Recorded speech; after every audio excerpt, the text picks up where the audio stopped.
La nourriture, ça rassemble.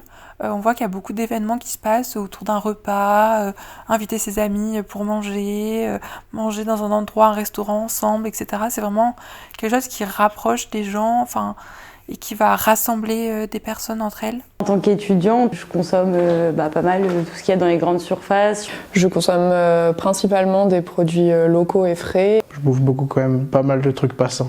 Je cuisine environ une demi-heure le soir, rarement plus. Au moins 2 heures par jour. Je dirais que ça tourne entre 10 et 15 minutes. Moi, je peux passer 1 heure à cuisiner, 2 heures à cuisiner. Si vraiment j'ai pas le temps, juste je vais mettre un truc au micro-ondes et je vais essayer de manger le plus vite possible. Ça me plaît de cuisiner généralement, mais pas quand ça dure trop longtemps ni quand c'est trop compliqué. Ça relève presque d'une passion. J'aime les aliments, j'aime manger. Ce n'est pas un grand plaisir la cuisine, je préfère manger. C'est toujours fascinant, quoi. J'adore ça. On prend le temps de transformer les aliments et faire des choses qui nous plaisent et qui nous font du bien surtout. Je me fais absolument jamais livrer. Quasiment toutes les semaines. Peut-être une fois par mois maximum. Il y a des restaurants gastronomiques, par exemple, qui livrent de bons produits. Moi, je trouve que c'est quand même dommage parce que d'une part, on n'a pas la présentation des plats et on n'a pas aussi la bonne température. Ça ne m'intéresserait pas du tout de prendre quelque chose à la place de mes repas. Je trouve que c'est un peu le plaisir de la journée. C'est tout sauf un progrès pour moi, ces histoires de pilules. Au final, j'y viendrai parce que ça prendra beaucoup moins de temps pour manger. J'essaie de manger de la viande régulièrement parce que je pense que ça fait partie de l'alimentation. Je ne serais pas capable de tuer un animal pour le manger de mes propres mains, donc du coup, je commence un peu à remettre en question le fait d'en consommer. Je mange de la viande et j'aime la bonne viande. J'ai passé pas mal de temps au Canada et en Amérique du Nord. On le sent à quel point la viande elle a été stressée ou à quel point ça a un goût particulier.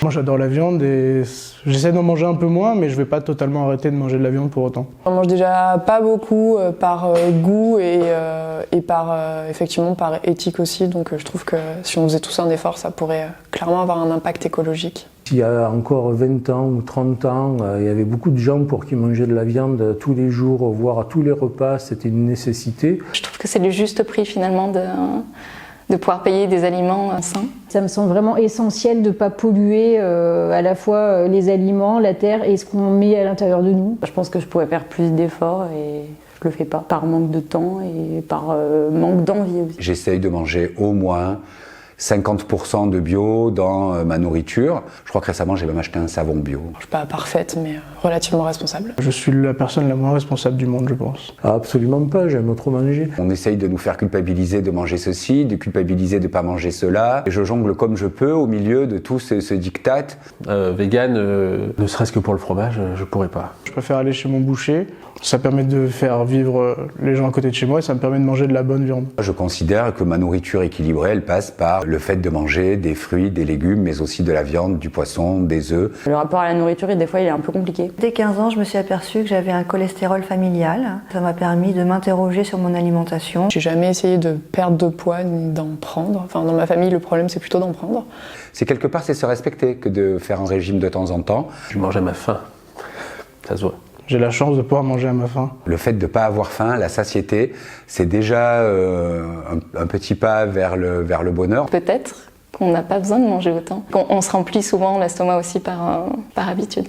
Je saute souvent le petit déjeuner. Je fais le jeûne intermittent, donc à 8 heures où je mange pas, ça va du dîner du soir au repas du midi. Je saute de temps en temps des repas, mais c'est plus en prenant le temps juste d'écouter si j'ai faim ou pas. Je saute jamais de repas. Tous les jours. J'essaye de ne pas perdre une occasion de partager un repas.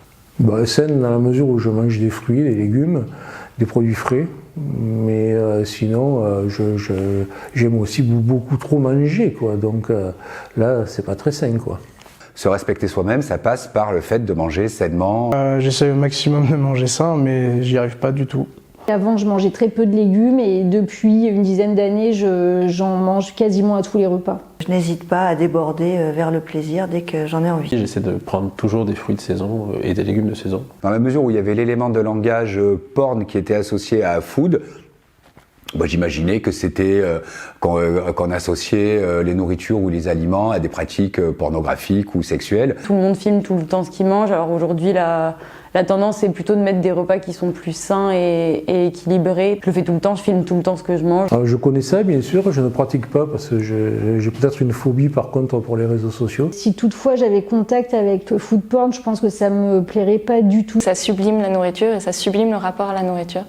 Je trouve ça amusant, un petit peu ridicule. J'adore faire saliver toutes les personnes qui sont au régime dans mon entourage. Dès que je vais au resto, je poste un maximum de photos.